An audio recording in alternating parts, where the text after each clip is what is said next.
Risk investisiyanın bir hissəsidir, lakin onu ağıllı şəkildə idarə etmək, sərvətinizi qoruya və zamanla onu böyütməyə kömək edə bilər. Mən sizə investisiyalarda risk menecmentin əhəmiyyətini izah edəcəyəm. Birincisi, portfelinizi şaheləndirin. İnvestisiyalarınızı müxtəlif aktiv sinifləri, sektorlar və regionlar üzrə bölüşdürün. Bu, zəif nəticə göstərən investisiyanın təsirini azaldır və riskinizi balanslaşdırılır. 2. Real hədəflər seçin. Risk tolerantlığını anlayın və buna uyğun olaraq investisiya edin. Böyük bazar dalğalanmalarını öhdəsindən gələ bilmirsinizsə, istiqrazlar və ya dividend səhmləri kimi daha sabit, aşağı riskli investisiyalara üstünlük verin. 3.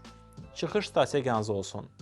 Zərərlərinizi nə vaxt azalacağınızı və ya mənfəət götürəcəyinizi bilin.